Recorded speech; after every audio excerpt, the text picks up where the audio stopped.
ಸಖತ್ ಖಾರ ಬಣ್ಣ ಮತ್ತು ರುಚಿ ಆಚಿ ಚಿಲ್ಲಿ ಪೌಡರ್. ಮುಂದಿನ ದಿನಗಳಲ್ಲಿ 100% ನಿಮ್ಗೆ ಒಳ್ಳೆ ಅವಕಾಶಗಳು ಸಿಗುವಂಥ ಎಲ್ಲ ಮುನ್ಸೂಚನೆಗಳಿದ್ದಾವೆ. ನೀವು ಸ್ಯಾಂಡಲ್ವುಡ್ ಕ್ವೀನ್ ರಮ್ಯಾ ಅವರ ಸಿಸ್ಟರಾ? ಇಲ್ಲ, ನಾನು ಅವ್ರ ಬಿಗ್ ಫ್ಯಾನ್. ಆಲ್ಮೋಸ್ಟ್ ಅವ್ರ ಸ್ಟೈಲ್ಗಳು ಸ್ವಲ್ಪ ಕಾಪಿ ಆಗುತ್ತೆ ಅಂತ ಅನ್ಸುತ್ತೆ ನನಗೆ. ನಂಗೆ ಅವ್ರು ಅಂದರೆ ತುಂಬ ಇಷ್ಟ. ನಾನು ಅವ್ರಿಗೆ ಎಷ್ಟೊಂದು ಸಲ ಹೇಳಿದ್ದೀನಿ. ಅವ್ರನ್ನ ನಾನು ಮೀಟ್ ಮಾಡಿದಾಗಲೂ ಕೂಡ ಅವ್ರ ಹತ್ರ ನಾನು ಬೇರೆ ಏನೂ ಮಾತಾಡ್ತಿಲ್ಲ. ಮ್ಯಾಮ್ ನಂಗೆ ನೀವಂದರೆ ಇಷ್ಟ, ನಂಗೆ ನೀವಂದರೆ ಇಷ್ಟ ಅಂದ್ಕೊಂಡು ಅವ್ರು ಆರಾಮಾಗಿರು, ನನಗೆ ಗೊತ್ತು ಅಂತೆಲ್ಲ ಹೇಳ್ತಾರೆ.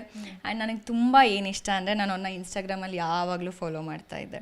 ಅವ್ರು ನನ್ನನ್ನು ಫಾಲೋ ಬ್ಯಾಕ್ ಮಾಡ್ತಾರೆ, ನನ್ನ ಫೋಟೋಸಿಗೆ ಲೈಕ್ ಮಾಡ್ತಾರೆ, ನನ್ನ ಸ್ಟೋರೀಸ್ ನೋಡ್ತಾರೆ. ಇದಕ್ಕಿಂತ ಇನ್ನೇನು ಬೇಕು ಒಬ್ಳು ಫ್ಯಾನ್ಗೆ? ಅದಾದಮೇಲೆ ನಾನು ಒಂದ್ಸಲಿ ಅವ್ರ ಹತ್ರ ಫೋನಲ್ಲಿ ಹೇಳಿರ್ತೀನಿ, ನಾನು ತನನಂ ಸಿನಿಮಾದಲ್ಲಿ ಒಂದು ಸಾಂಗ್ ನಿಮ್ಮ ಜೊತೆ ಮಾಡಿದ್ದೀನಿ ಅಂತ. ಅದನ್ನ ನೆನ್ಪಿಟ್ಕೊಂಡು ನನ್ನ ಸಿನಿಮಾ ಪ್ರಮೋಷನಲ್ಲಿ ಅವ್ರು ನಾನು ಮಾತಾಡೋಕ್ಕಿಂತ ಮುಂಚೆ ಅವ್ರು ನನ್ನ ಜೊತೆ ಮಾತಾಡ್ತಾರೆ, ರಾಶಿಕಾ ಅಂತ ಮಾತಾಡ್ತಾರೆ.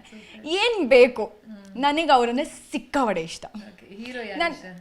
ನಾನು ಆ್ಯಕ್ಚುಲಿ ಹೀರೋಯಿನ್ ಆಗೋಕ್ಕೂ ಅವರೇ ಕಾರಣ. ಯಾಕೆ ಅಂತ ಹೇಳ್ತೀನಿ. ನಾನು ಅವ್ರನ್ನ ಮೀಟ್ ಮಾಡಬೇಕು, ಅವ್ರನ್ನ ನೋಡಬೇಕು ಅಂತ ನಾನು ಹೀರೋಯಿನ್ ಆಗಬೇಕು ಅಂತ ಅಂದ್ಕೊಂಡಿದ್ದು. ನಾನೇನೋ ನನಗೆ ಹೀರೋಯಿನ್ ಆಗಬೇಕು, ನನ್ನ ಸ್ಕ್ರೀನಲ್ಲೇನೋ ಇರಬೇಕು ಅಂತ, ನಾನು ರಮ್ಯಾ ಮ್ಯಾಮ್ನ ಮೀಟ್ ಮಾಡ್ಬೋದು, ಒಂದು ಚಾನ್ಸ್ ಸಿಗುತ್ತೆ ಅಂತ ನಾನು ಹೀರೋಯಿನ್ ಆಗೋದು. ಅದು ತುಂಬ ಖುಷಿ ಆಯಿತು. ಅವ್ರ ಜೊತೆ ಒಂದು ಸ್ಕ್ರೀನ್ ಶೇರ್ ಮಾಡಿದ್ರು ಇನ್ನೂ ಖುಷಿ ಆಗುತ್ತೆ ನನಗೆ. ಹೀರೋ ಯಾರು ಇಷ್ಟ ಆಗ್ತಾರೆ ನಿಮಗೆ ಅಂತ ಹೇಳಿ, ಯಾರ ಜೊತೆ ಆ್ಯಕ್ಟ್ ಮಾಡಲೇಬೇಕು ಅಂತ? ಆ ಥರ ಎಲ್ಲ ಏನಿಲ್ಲ.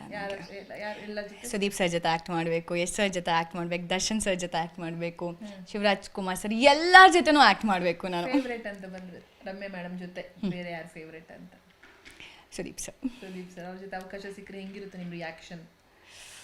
ತುಂಬ ಖುಷಿ ಆಗುತ್ತೆ. ಅವನ್ನ ನಾನು ಎವ್ರಿ ವೀಕ್ ಸುದೀಪ್ ಸರ್ ಅಂದರೆ ಹೆಂಗಿರುತ್ತೆ ಅಂದರೆ, ಫ್ರೈಡೇ ಬಂತು ನಮ್ಗೆ ಫುಲ್ ಆ ವೀಕ್ ಎಪಿಸೋಡ್ ಮುಗೀತು ಅಂತ ಅಂದರೆ ನಮಗೆ ನೆಕ್ಸ್ಟ್ ವೀಕ್ ಯಾವಾಗ ಮತ್ತೆ ಸುದೀಪ್ ಸರ್ ಬರ್ತಾರೆ, ಸುದೀಪ್ ಸರ್ ವಾಯ್ಸ್ ಯಾವಾಗ ಕೇಳ್ತೀವಿ. ಅಲ್ಲಿ ಕುತ್ಕೊಂಡು ರಾಶಿಕಾ ಅಂತ ಹೇಳ್ತಾರೆ ಗೊತ್ತಾ, ಅದೇ ನಮಗೆ ಲೈಫಲ್ಲಿ ನಾವು ಏನೋ ಅಚೀವ್ ಮಾಡಿರೋ ಫೀಲ್ ಬರುತ್ತೆ. ಯಾಕಂದರೆ ಅವ್ರನ್ನ ಮೀಟ್ ಮಾಡೋಕ್ಕೆ ಎಷ್ಟೊಂದು ಜನ ಕಾಯ್ತಿರ್ತಾರೆ. ಅವ್ರು ನಮಗೋಸ್ಕರ ಬರ್ತಾರೆ, ನಾವು ಮಾಡಿರೋ ತಪ್ಪುಗಳನ್ನ ಹೇಳ್ತಾರೆ, ತಿದ್ದುತ್ತಾರೆ, ಬೇಜಾರಾಗಿದ್ದಾಗ ಸ್ಮೈಲ್ ಮಾಡಿ ಅಂತ ಹೇಳ್ತಾರೆ. ಇದಕ್ಕಿಂತ ಇನ್ನೇನು ಬೇಕು ಒಬ್ಳು ಫ್ಯಾನ್ಗೆ?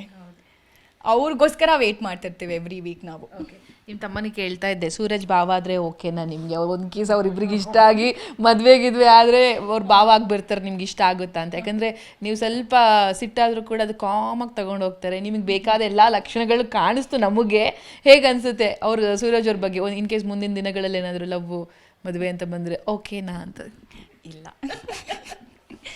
ನನ್ನ ಒಳ್ಳೆ friend and is my best friend Bigg Boss ಮನೇಲಿ. ಆ ಫ್ರೆಂಡ್ಶಿಪ್ ನಾನು ಆಚೆ ಕೂಡ ಕಂಟಿನ್ಯೂ ಮಾಡ್ತೀನಿ. ಬಟ್ ಲವ್ ಮದುವೆ ಇದೆಲ್ಲ ಏನೂ ಇಲ್ಲ.